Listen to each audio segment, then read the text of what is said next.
Imagine a world where you have more leads and sales than you can handle.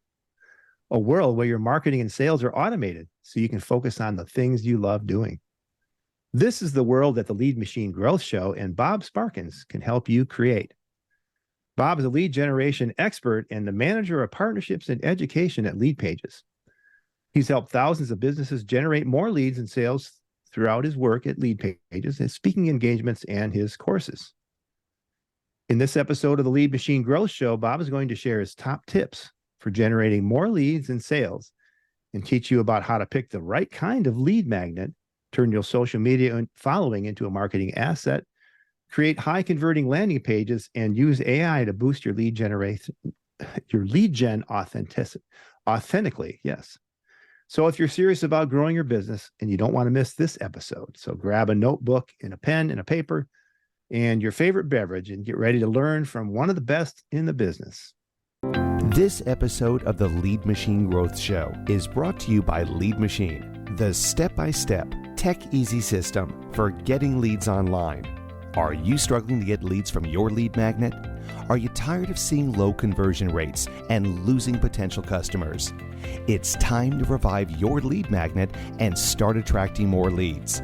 Download our free report, 10 Deadly Lead Magnet Mistakes That Are Costing You Leads, and learn how to create a high-converting lead magnet that engages your audience and drives conversions. Don't let common mistakes hold you back any longer. Revive your lead magnet today and download your free report at www.getleadmachine.com/deadly.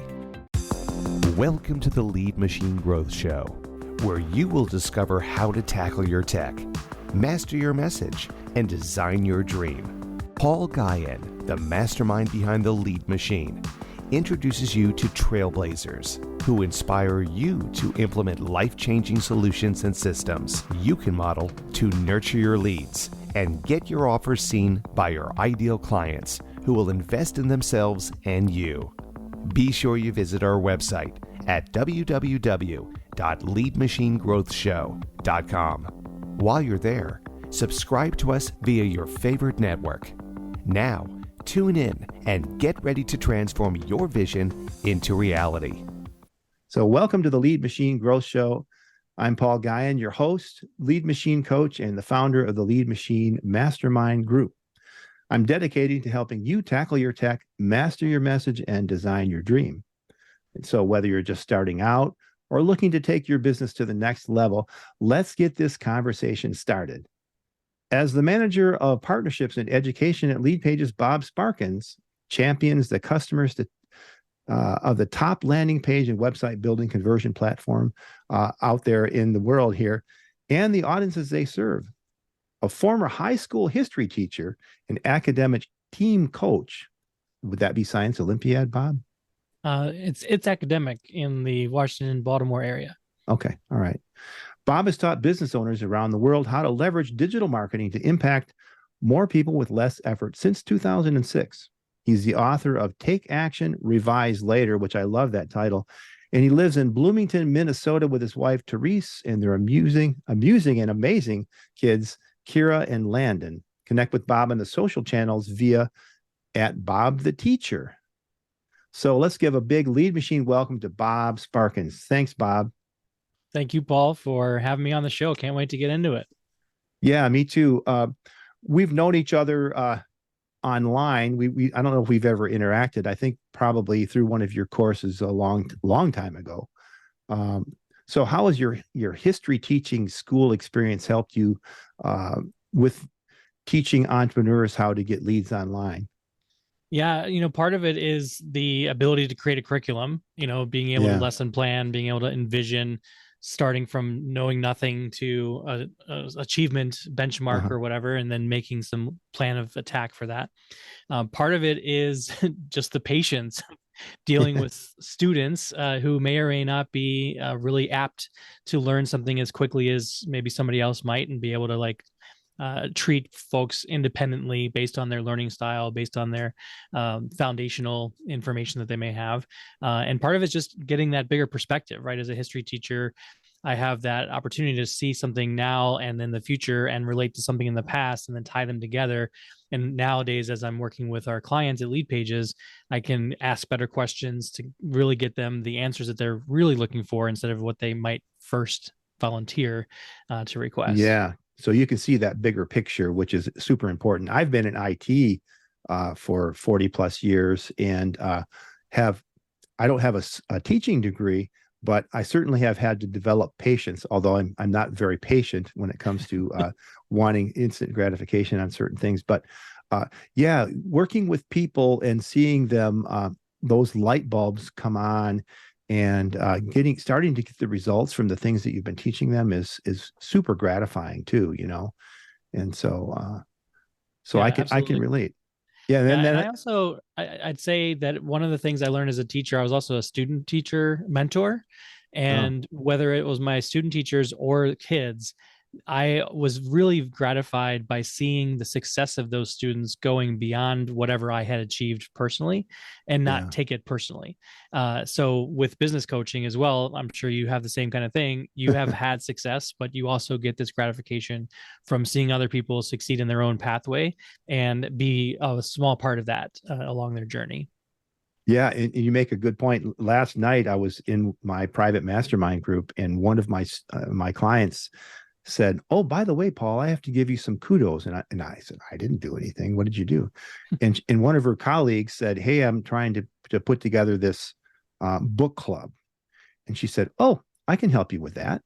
And she put together the opt-in page, the landing pages, the lead magnets, and all the back end stuff so that she could set up and be communicating with her audience. And which her colleague didn't know how to do any of that. But I'm going, wait, hey, I could help you do that. But she did it herself. And that's the cool thing, is that she was able to take what we've learned and make it her own and say, got the confidence to say, do it for someone else. And that's even cooler, that sharing of that knowledge. So that's really cool. So we're talking about lead generation, and a lot of times you'll see someone on their website, they'll have sign up to my newsletter, which really isn't a compelling thing to do, because used to be really cool back in the 90s, mid 90s, when, oh, I got an email. Now we're going, oh, I got an email. And so the lead magnet is the thing that attracts people to give you their email. So what should someone who's creating their first lead magnet be thinking about? Yeah, well, first, I'm not opposed to somebody saying sign up to my newsletter if that's all you have, right? Yeah. Like start now, take action, revise later, right? Start now with something and say, hey, I'd Gotcha. love to send you some tips. Sign up, put the box up, get your page up and running. But yes, as quickly as possible, let's get a traditional lead magnet together, because you're right. People don't want to just sign up for more email in their inbox. We are seeing a trend in more newsletters coming up, but those newsletters that you're seeing, especially from some of the LinkedIn experts and so forth, they spend a lot of time crafting a very compelling newsletter in order to get it opened week after week. And if you're not a real strong writer and you're not going to write every 3 or 4 days, then newsletters just aren't going to be that appealing to your audience. So instead, what we encourage, what we see people achieve really great conversion rates from, are simple, concise, easy to consume lead magnets that provide a first step in solving a bigger problem. So whether that's a checklist or a template or some kind of a worksheet or guide, a resource guide, something that you can put together in a short afternoon, have it up and running on a landing page the same day, and then be getting leads by this time tomorrow. That's the kind of lead magnet that I'm talking about. And you can always create a second lead magnet and a fifth and a 10th and a 20th. We can talk more about what you should do for that in a moment. But the idea is that you want something that is the first step in solving a challenge. It's not just something for the heck of giving away something for an email, but it's the first step. And there's a reason for that we'll talk about, I'm sure, here in a minute. Yeah. And so when you say it's the first step in solving a problem, then you obviously need to know who your audience is and who you want to attract and what kind of problems that you can solve for them. And you have a next step after that, right? Exactly. And that's where that next lead magnet comes in. That's where your sale comes in, honestly. Yeah. And we kind of reverse engineer it, right? So I know Right. some of you listening, you might be brand new to this, and some Hmm. of you have been doing this for a decade or more, like Paul and me. Yeah. So for those of you that are pretty new, you may not have the thing for sale yet. But for those of you that have a good idea of like, what are you actually going to charge money for? The ideal thing you want to do first is think, what are you trying to sell? Who are you trying to sell it to? What do they think they need to solve? And what's the first step to getting them to that point? Because what I've found, and I'm sure you've seen this too, Paul, is the experts that we see, they have that curse of knowledge, right? They Yeah. know all the things that somebody might need to solve a problem in their life. So you can, A to Z, but the person who has the challenge, who's up at night thinking about and stewing about this thing, they think they need to solve this one thing first. And so your lead magnet is to address that specific thing and give them enough to get momentum, not to solve it completely, because then they have this false sense of solution that Yeah. really doesn't work and you're not going to get paid for that. Yeah. But it's a sense of momentum towards being able to achieve the outcome they want.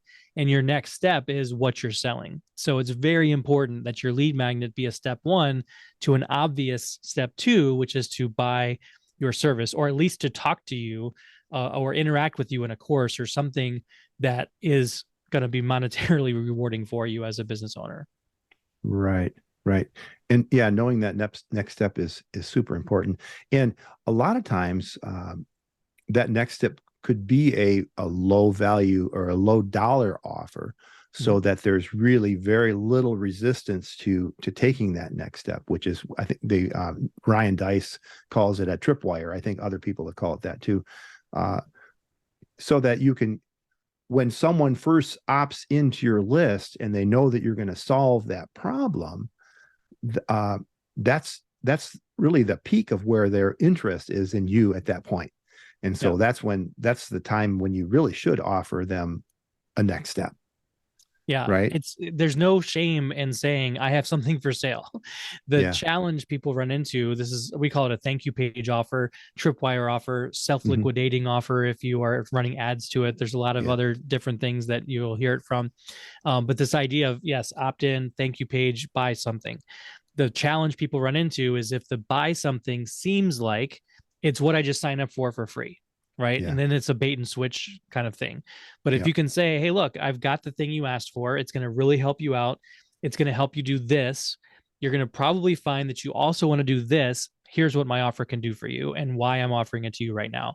And we also like to encourage those thank you page offers to speak to the speed at which you can solve the problem and not have to do it on your own. That's where I think people can bridge that gap with communication and have a very effective thank you page offer that converts quite well. And even if 10% of the people who get to that page buy, that's a really good starting point to generating some revenue in your business, testing out some ideas, and fueling perhaps an ad campaign to grow even faster. Right. And knowing how many people are coming into there. And if you are getting sales, then you can, like you had mentioned, that self-liquidating offer. That's the whole idea behind a tripwire or a thank you page offer, is so that you can run ads and pay for themselves, which was then you start playing the game as well. How much can I pay? How many, hundreds of dollars or thousands of dollars can I put into this thing? Because I got a funnel that's working. Exactly. And that leads me, there's a couple of things that we could branch from there. A lot of times the business owner really doesn't know, either they're going to try to solve everything in that lead magnet, or they don't really know how to splice it up so that they have that complementary first and next step. How would you go about solving that problem, Bob?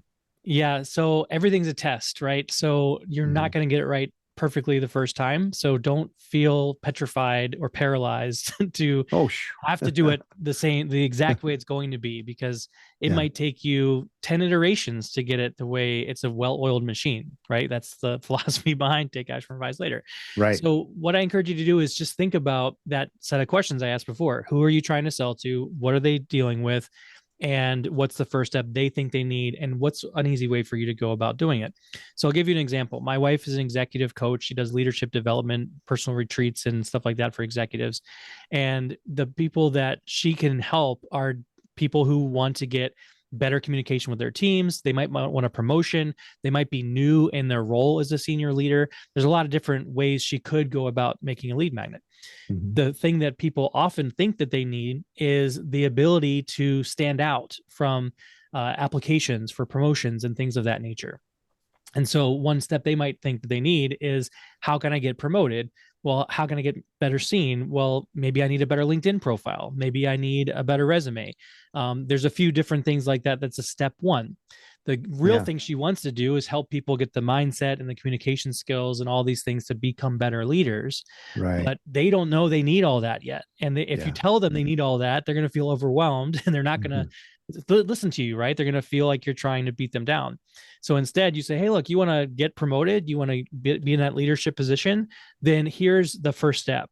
And here's a checklist of making sure this is what you have in your LinkedIn profile, as an example. So that's where you start to think, well, I can break this down into pieces. Again, think like a teacher that has a 4-week lesson plan for a unit. But during that first week or even first few days, what's the first foundational thing that they need to be able to move forward? Another example would be somebody who's in the fitness world and they want people to get into their 6-month boot camp where they're helping them lose some weight, gain muscle, whatever they're doing, get better health. But what the person thinks is like, I just don't want to feel like crap every day after I eat. So what's my grocery list that I can buy this week in order for me to feel better, just have more energy? The rest of the stuff can come later. And so your lead magnet is, here's the 10 things to put in your pantry this week for more energy, or the 20 things to put in your pantry this week. So that's the kind of thing I'm talking about, where you could tell them all the things. And if you did, great. But does it pay the bills? Does it get them to feel like they need more from you? Or does it feel like they walk away knowing everything that they need to know? And that's really where the balance needs to be. You don't want to shy away from giving people as much value as you can, but you don't want to give them that false sense of solution where they don't feel like they need to keep moving forward with you. You want them to find value. You don't want that bait and switch, but you want them to be able to be in momentum. Right. So the technology behind it all is definitely secondary to solving that problem first. And knowing that. And a lot of times, if you've already have an offer, it's pretty easy to figure that out. Like you said, go for the foundational first step things, and that's a great starting point. I like the idea of that, the take action, revise later, or what I call rinse and repeat.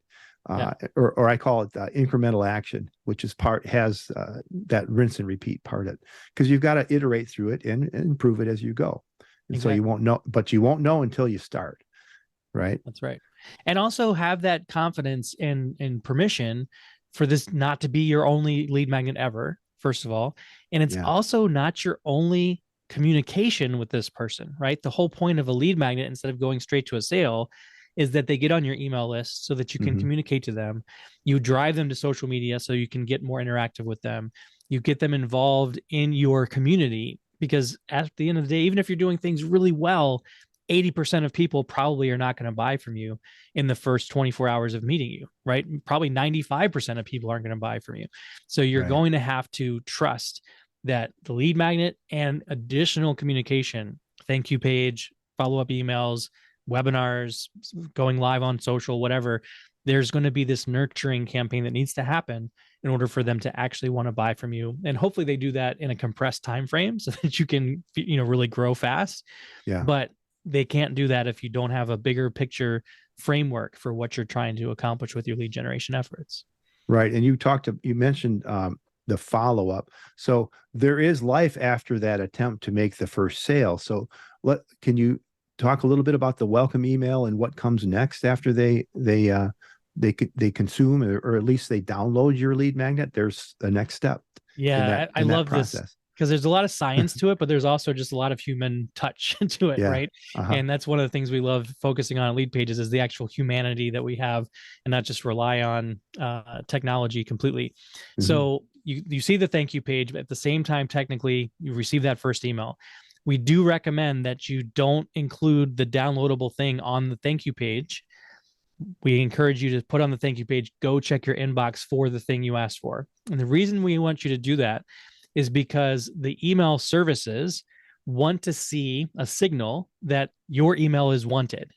So the Right. first email they receive from you likely will be in a promotions tab or in a spam folder even.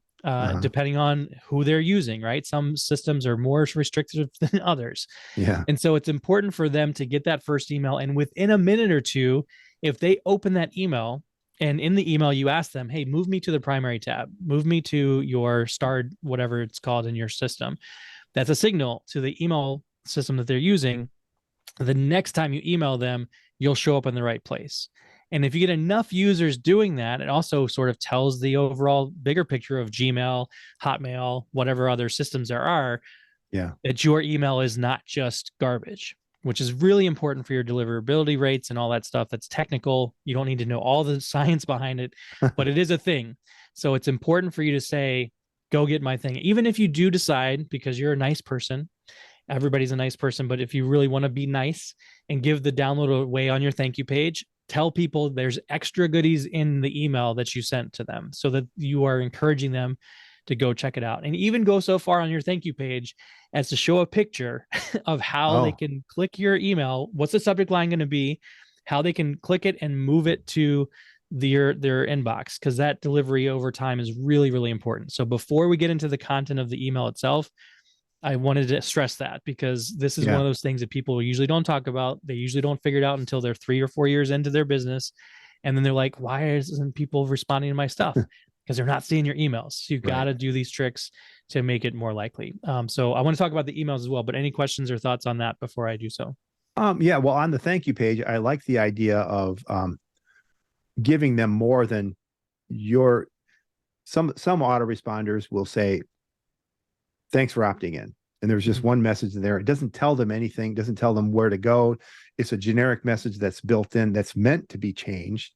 And you want to tell them thank them, first of all, tell them what's next and show them how to do it. I hadn't thought of that, but I have seen that before. One thing that I do in the sign up email is I ask the subscriber to reply and say, yep, I got it. Yeah. And so that's another signal that the whole move it from here to there, that seems a little bit more complex. But if you show them how in an image, that makes a lot of sense. I like that idea. And it doesn't mean they'll all do it. It just means that you'll get incremental improvement because some of them will do it. But this idea, yes, of asking for the reply, it's another good trick to get that engagement going and reply back to the reply, right? So don't just have them reply to a black hole. It's not just for your benefit, it's to theirs as well, especially when you're on that where your list is under 1,000 people stage. You can still have time to reply to those folks. And as you grow, if you are an assistant, can do that, even if it's just a thanks for letting me know, kind of something quick, that can be super valuable to the relationship you're building. Well, that's a step in creating the relationship right there. So what about the content of the email? I'm interested. So the content should actually be 2 things at the same time. Actually 3 things. So one is building that relationship so that you get that know, like, and trust factor. I'm sure everybody listening has heard of that kind of idea. So being able to introduce yourself a little bit, well, bragging, but like sharing some credibility, sharing why you do what you do, who you've helped, how you help people, etc. That's number 1. Number 2 is you got to get them to consume what they asked for, right? So repeat the thing to download, even in message 2 and 3, like continue sending the link out. Hey, if you didn't get a chance to read the PDF or fill out your checklist, here's a link to it again. Don't assume that people saw the first email in the beginning anyway, or that they were able to take the time to do what they wanted to do with that lead magnet.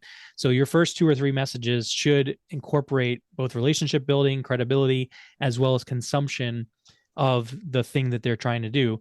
And then the third thing, I know I gave you 3, but that's really incorporated into 2. The third main thing is, what's that bridge to the next step? That's a sale.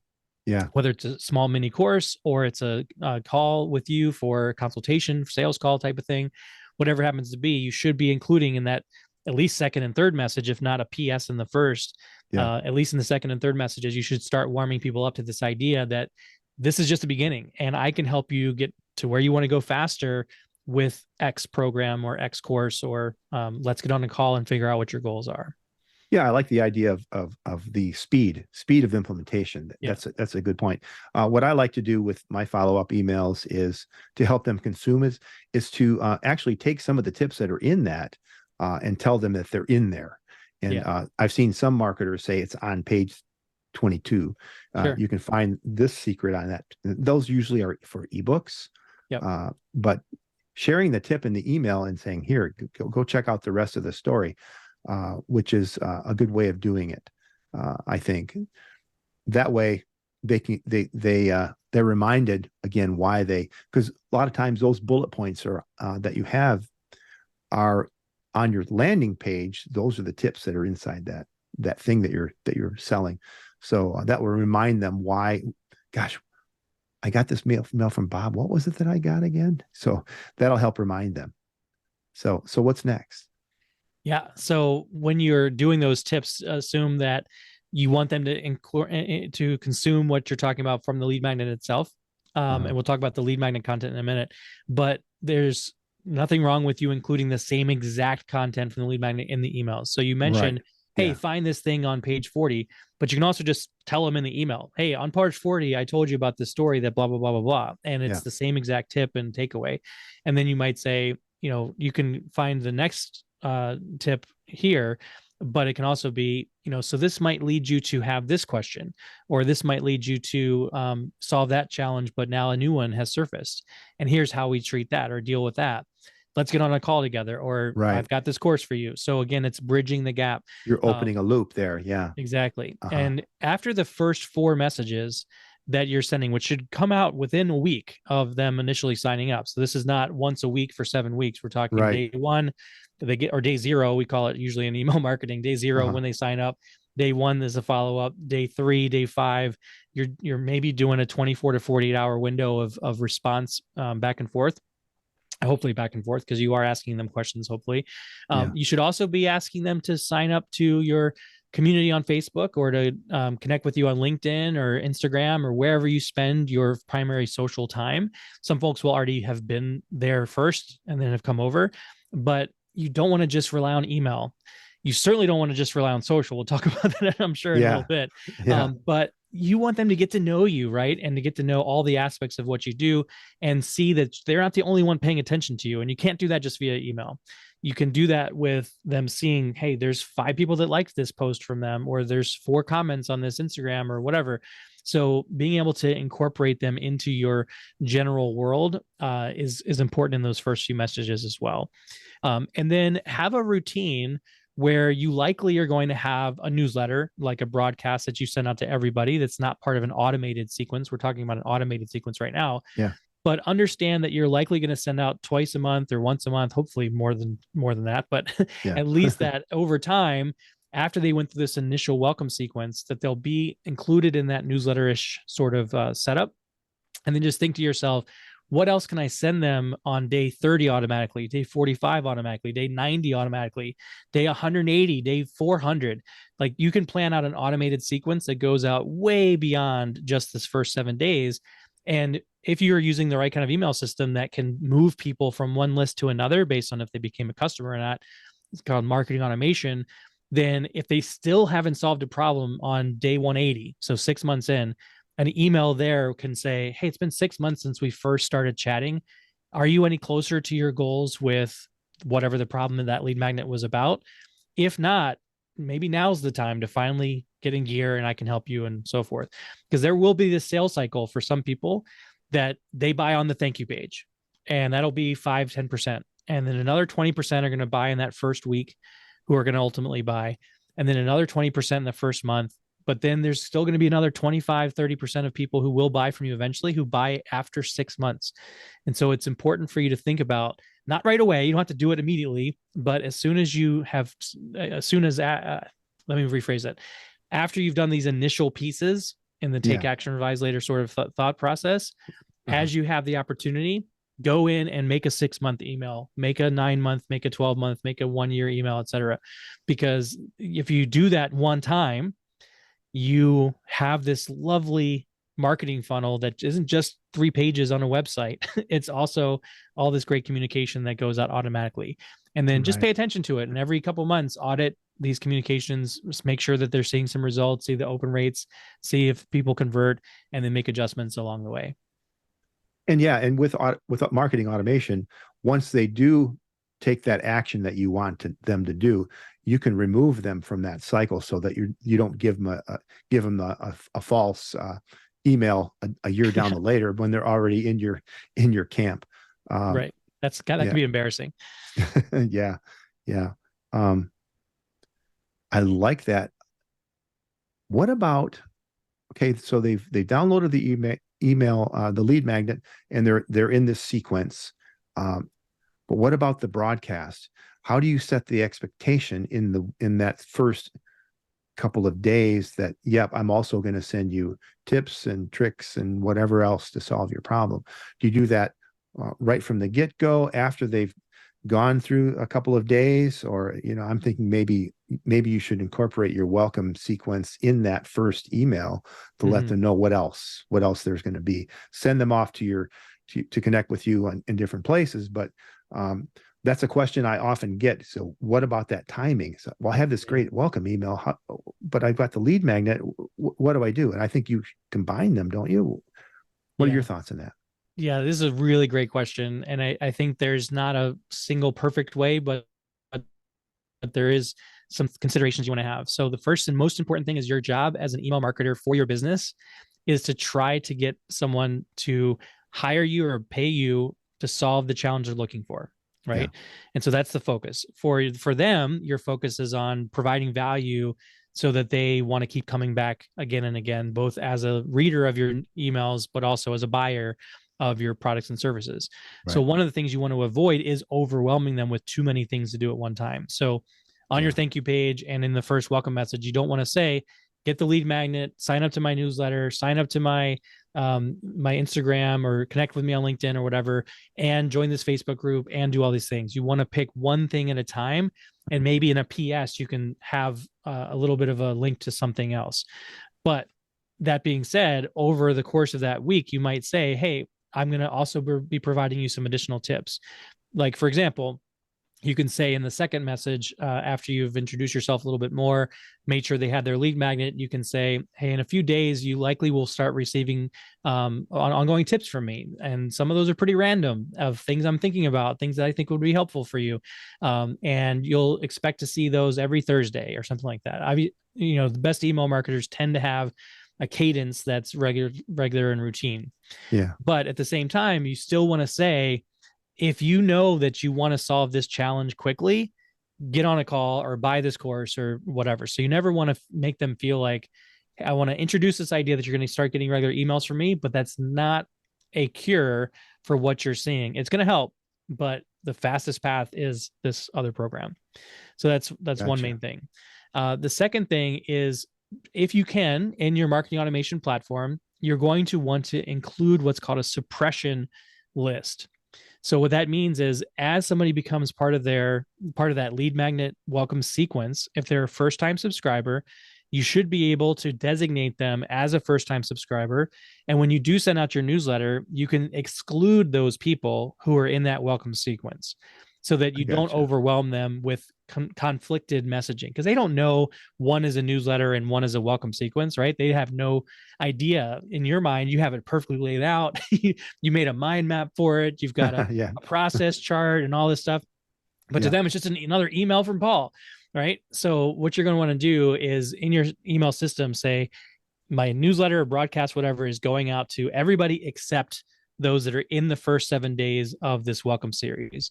And then once they do get out of that welcome series, you can then move them into the broadcast list. Okay. And in that sequence of the welcome series, that's where the last message before you might move them over, that's when you might say, hey, by the way, I'm going to start sending you tips and ideas. It's not as fast of a path as my course or whatever, but I think you'll still find them valuable. and I want to hear from you. What do you want to hear from me? So then they know that that's coming up. So I don't spend too much time in those first 3 or 4 messages telling them, hey, I've got a newsletter, you're going to start getting tips. I really want to focus on consuming that lead magnet and trying to buy the product I'm selling before I start trying to warn them, if you will, that they're going to start getting emails from me every week that might seem a little bit less focused than that welcome series is. Gotcha. And so you still, if they, you can still keep them in the welcome series for the 6 month, the 9 month, and the 12 month, Yep. but they're no longer a first time subscriber. And Exactly. so, and you could just tag them, segment them differently, or tag them differently, or whatever your automation platform, however it works, you can do that. Yeah. Right? Ideally, you move them out of the welcome sequence into a new sequence. Oh, So okay. it might be like welcome sequence is this 5 email campaign, and then you move them into a new group or tag or segment of your list that says nurture. And that would be where you'd have the 30, 90, 180, whatever types of days. Okay. And if they do become a customer, they get pulled out of that nurture sequence. Some of them will never have seen it because they bought within that welcome series in the first place. Yeah. And then also ideally, and we're not, I know we're talking, excuse me, I know we're talking a lot about email here, and we'll talk Yeah. about landing pages and lead magnets in a minute. But Yeah. I love this topic because email systems are very different in how they treat these things. But ideally, you would be sending out emails even when you broadcast with blocks of text or content that is potentially different, whether they're a customer or not, even if it's the same email. So Right. we don't want to. I don't think we need to get in the weeds of that right now. But just know that No. a lot of platforms give you the ability to have the welcome message be for customers or for non-customers within the same email, and you can choose what to say for each one. We're going to have you back on the show to talk about more of this email stuff. So, we touched for a minute on social. How important it is to take that social audience that you have. Maybe a lot of times people say, well, I don't need a website. I've got this over here. Yeah. What do I need a website for? Why do I need an email list? I got these 5,000 followers on Facebook, and I got this group and this and that. And so what's the importance there about getting them into your email list? Can you talk about that? Yeah, I think this is such a critical conversation to have because I think we are living in an age, especially if you're in their 20s, that you think all you need is social. And Yeah. for some of us old timers that have been on the internet since before 2010, let's say, or even before 2000, Yeah. where we remember doing front page designs and doing BBS dial-ups and such, Yep. you have this ability to connect with people from all over the world on social. It's an amazing channel of marketing, but it is a channel of marketing. It is not a home for your marketing, right? It is a way to get people to see you, to find out more about you, but your home online needs to be your own online presence, whether it's a website or just a series of landing pages, but something that you can control. And your email list is one of those assets that, although yes, you have it within a platform like an Active Campaign or Drip or Klaviyo or MailChimp, Aweber, whatever, you've got your home there, but you can download all those leads and bring them to another place. Yeah. You can't download all of your people from one social platform and then upload them to another. You don't have that kind of technical permission or control to be able to do so. And also, as you mentioned before we chatted officially on this call, we have this interview on the Lead Generation podcast with Damon Brown. This is rented land that you're on, even though you're not paying for it. You're paying for it through your data and your activity and your attention and all this stuff. But at any point in time, I'm sure you've either experienced it or know people who've experienced it, your account can get shut down or your account can get restricted, right? So whether it's X or it's TikTok or it's Facebook or it's Instagram or Snapchat or whatever, they can say no more to your account. They can also say no more for this platform, like hello Google Plus, right? Like or MySpace if you're that MySpace or Friendster. That was one of my earliest favorite social channels. So you just don't know what other people's businesses are going to do to where you're not able to be visible anymore. But more importantly, this was a point that Brennan Dunn made on another episode of our podcast, The Lead Generation. And he said that if I send a message on Twitter/X, 5% of people on my following list might see it in the next hour, and then nobody else will see it. And nobody like goes back through your feed and looks back, 20 times or whatever. Instagram, Facebook, all these are algorithmically controlled attention things to drive ad revenue for the platform, right? Yeah. But if you send an email, everybody on your list will get it. Now, they might not all open it. Some of it may be in the promotions tab or spam or whatever, but they all receive it. It's all part of that inbox feed, and they can easily search for you if they need to go back and find it. And there's a better record of that, right? So that's really a critical piece of it. And then the other really cool piece is when you talk on social, you're talking to everybody on your social channel with no ability to segment from one thing to another based on your relationship, right? Like Facebook can give you groups. I don't know how many people actually use those anymore, but it's still there. It's probably a pretty big thing, actually, the groups. No, I mean groups, but not groups within your friends list. Oh, right? Gotcha. Like you can make a group and have people join your group, and that's great. And I encourage you to do that. But I mean, you post a message on your feed, you can post it in a group if people had joined that, but there is this feature of like grouping your friends, but you can't just like, it's not that easy and people don't really use it. But with email, you can segment, hey, people who signed up more than 30 days ago, send them this message. People that, downloaded this specific lead magnet, send them this message. You can't do that with social. You're broadcasting and spraying and praying, as they would say, to everybody, and that just doesn't make it as personal as it should be. So a lot of reasons to focus on. And the other thing is that when you do a post, you can't say this is for John. Hey John, I noticed you did this, and you can do that in email. You can personalize it to that degree, and it is more personal. Exactly. So yeah. Well, we talked about landing pages and having one, but I've read that there's some statistics out there from HubSpot, I believe it is, that the more landing pages that you have on your website, the more sales and more leads that you can attract. Yeah. So do you have any statistics, or can you talk about that? Yeah, that HubSpot report is very famous. We've used that for years and years, and it continues to prove out to continue to be the case. I like to call it marketing surface area, where in science class, you remember back in high school, the answer during a whole unit was basically surface area for every question. So essentially you have all this. If you have one landing page, you're going to have just one gateway into your business, right? Yeah. When you have 5 or 10, HubSpot's thing was like 12 or more, the hockey stick like goes up. Yeah. So when you get to that 10 or 12 spot, hopefully those are 10 different lead magnets, or maybe it's the same lead magnet, but it's talking to 10 different groups of people about their specific challenge that the lead magnet might address all of them, pretty well, but you want to always have as much specificity in your landing pages to the audience and the challenges that they're facing as you can. So with just one landing page, you're only going to be focused on that one group. The more landing pages you have, the wider your net gets cast, but everybody who sees the individual landing pages still thinks you're talking more directly to them, sees themselves reflected in your page.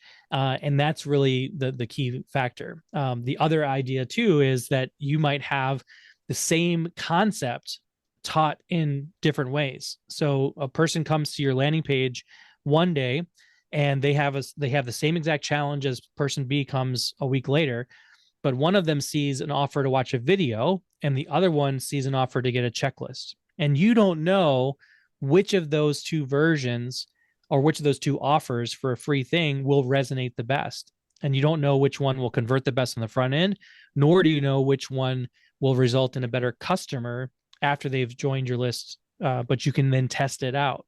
When you have more than one landing page, you also have the ability to split test those ideas. So you can send your traffic from your link in bio to your landing page, and half the traffic will see one version and half the traffic will see the other. And mathematically, then you can see which ones people are resonating with. And if that's the case, then you say, cool, more people want the video, so I'm going to put more of my energy and attention towards the video. you might see more people want the checklist initially, but the people who want the video are the ones that are signing up for your coaching calls or for your programs, right? Right. So you don't know that information without the actual work of putting out multiple lead magnets, testing out which ones convert both on the front end and on the back end, and then being able to say, this is what I want to focus on. By doing that, that's what's going to get your list building to accelerate really quickly. Okay, so then having multiple landing pages is a way to figure out which lead magnet is going to resonate most with your audience, as well as which one is going to convert to a sale. Right. That's right. And so that's the answer. And so there's lots of different types of lead magnets, but you just told us how to select them. But what are some of the most popular kinds of lead magnets that you would start with for someone starting out? Yeah. So there's two things to think about first, and that is, how well do they know you? So somebody who's coming out cold completely from a Facebook ad or some other Google ad or just SEO, or maybe they just came across your blog for the very first time, they don't know you at all. They don't trust you enough to spend a bunch of time with you, to set aside time in their calendar. And so although you might think to yourself, hey, a consultation is super valuable, like who wouldn't want a half an hour, an hour of my time? I charge $500 an hour. This is super valuable, blah, blah, blah. They don't care. They don't know you yet. You have no credibility with them. Yeah. So that kind of person who's cold to you, they need something quick and easy and fast for them to consume. So that's where that checklist comes in. That's where with a low commitment level too. What's that? With a low commitment level, they don't want to commit a lot of their time. Exactly. They should feel value within 5 minutes of interacting with this landing page. So no 40-page ebook, right? No 5 email sequence. This has got to be something they can see, download, get value from, and go, wow, that was really cool. I want more from this person. Yeah. Now, on the flip side, somebody who's been on your social media for a while, hasn't been on your email list, but they see and interact with you and all this kind of stuff, they're a little bit more warmed up. And the people even who have joined your list or the cold traffic, they might be willing to do more of that commitment. And that's where a 10-minute video or a webinar or a 40-page ebook or something like that might make more sense to provide that next level of value.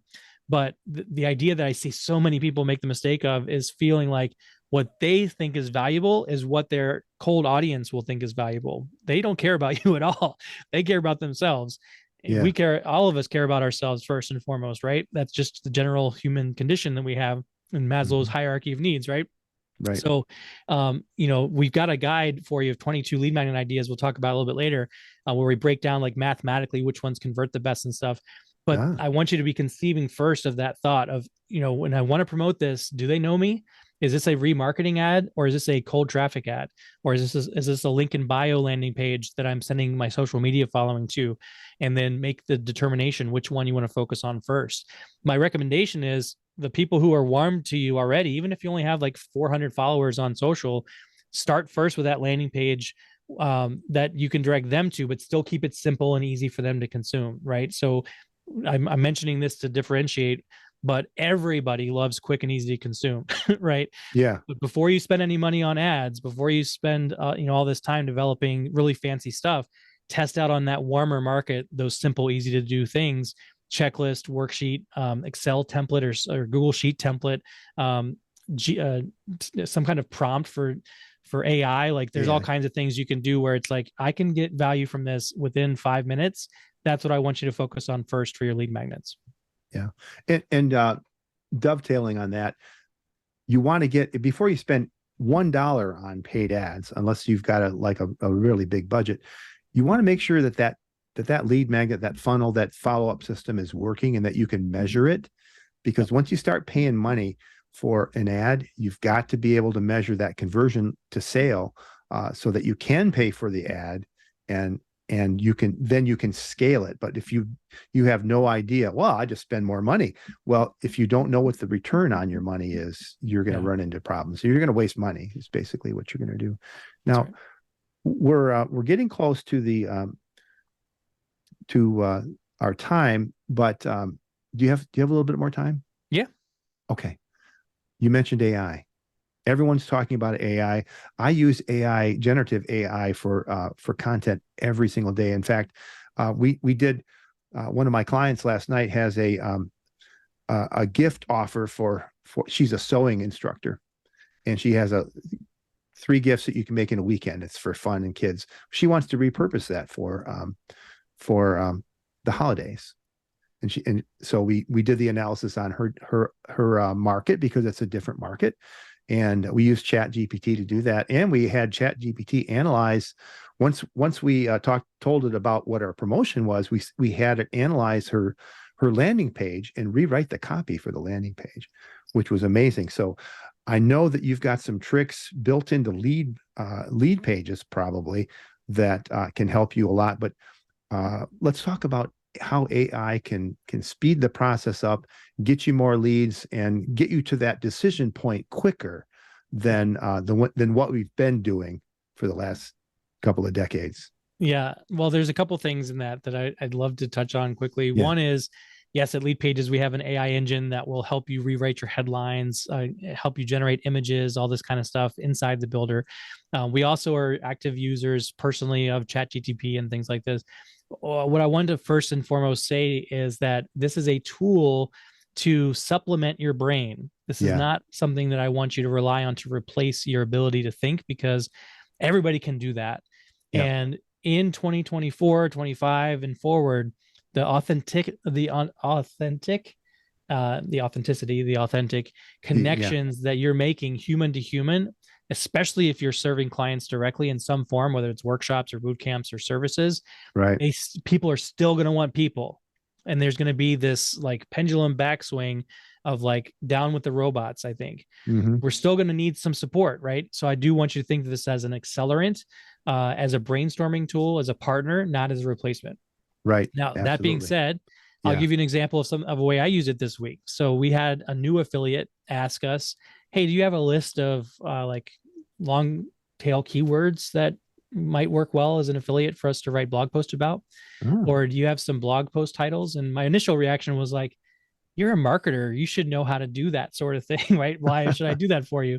Then I thought, well, let's see how it works. So I'll go to ChatGPT. I wrote out a prompt that was basically, hey, I want to support entrepreneurs who do X, Y, and Z for themselves. They need to learn about lead generation. I want to sell to them eventually landing page software, Leadpages. I want to do this, this, and this. What are some, good SEO focused long tail keywords that I could have? Provide a list of 10. Done. Right? 5 seconds. Took me a minute to think of the prompt, to craft it really nicely. Sometimes you prompt and then you have to, do a second and third iteration, take action, revise later, right? Of course, yeah. And then the next one was like, okay, great. Now that you have that, help me come up with 10 blog post titles that would help support those long tail keywords. Done. Now you have a list. Now it's not a perfect list, so you have to edit it. You have to revise it. You have to maybe shift which one's a better priority based on your knowledge of your field. Right. And so that's what I did. But within 4 minutes or less, I think I was able to respond back to someone who initially I thought, why am I doing this work for you? To over serving them and saying, like, we don't normally do this, but here's something to get you started with. So when it comes to a landing page or it comes to your lead magnet ideas, you can say to them, look, I want to solve this problem for this group of people. Remember those 5 questions I told you earlier on today? Yeah. Put the same questions in the ChatGPT and say, what are 5 different ways I could do that? What are 5 different like headlines? And then as you come up with that headline list from ChatGPT, you can say to that in your own brain, okay, which one of these would make a good video? Which ones of these would make a good email series? Which one of these would be a checklist? Which ones of these would be some kind of a template or something like that? And you just use it as that partner in brainstorming, and you come away with some really, really great ideas, and you do it so fast. And so those are the couple of the ways I would encourage you to work with it when it comes to thinking about your lead generation efforts. Well, and the cool thing that you just mentioned with the helping the affiliate going above and beyond, that gave you ideas on what you can do 100% for you, what you can put on your content calendar. Because I'm sure there was some things on there that said, wow, I hadn't thought of that. And I teach ChatGPT to tell me things that I might not have thought of. I have some custom instructions that you can do to help fine tune, so you don't always have to prompt it. Add and remember to prompt it in a certain way. And I had a fun conversation last night when we were doing the sewing thing. Chat GPT was using my humor and humor interacting with us. So we were having a conversation, which is what you're doing. So it made it a lot of fun. So custom instructions are cool, and they can help you be even more productive. So that's cool. So what are some of the biggest mistakes that business owners are making using this marketing automation? One is just doing it without thinking. Like they're trying to get away with planning, the speed, right? And again, you have to be able to stand out. So if everybody's using these tools and they're all based on the same large language model, they're going to spit out very common things, and Google is going to look at it and penalize you for all saying the same thing. So not adjusting it to your own ability and ability to interpret. Right. So if you're an expert and a true expert in an area in your field, you can lean in on using a tool like ChatGPT, but always put your spin on it. Don't leave it as is and then release it. So that's one thing. The second mistake is not using it at all. Right. There's a bunch of Luddites that are still saying, like, I don't want to deal with this at all. Yeah. And, that's cool if you've got the time, but your speed of production really increases quickly when you're using tools like this. It's just like, yeah, you can do times tables and you can add up a column of 7 different numbers on a page, but calculators, you kind of got used to doing that faster, even though your brain can do it. Doing it faster helps you be more productive. So, you mentioned being productive and tackling your tech. I mean, one of the best ways to do that is using shortcuts in technology, but doing it in a very thoughtful, human kind of way. Yeah, and again, like just to reiterate, you don't want to rely on. You want to use ChatGPT or any of the AI tools that you're using. There's a ton of them out there. There's even more.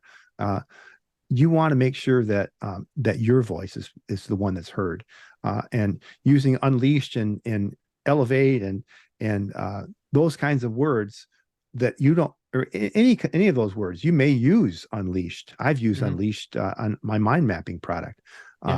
Mind Mapping Unleashed, which is 10 or 12 years old. You want to make sure that your voice is heard, and it's easy to do. I wouldn't talk that way. So go change it so that it would be your way. You can still keep the idea or say, no, I would never think of that idea, or that just doesn't suit my education level, my communication style. You've got to make it so that people believe and trust in you. And so, and that's what we're using it for. We're using it in a lot of ways. We're using it for creating content and communications and things. And so if it doesn't sound like you, don't use it. Yeah. Can I give you a secret tip that we're doing right now at Leadpages?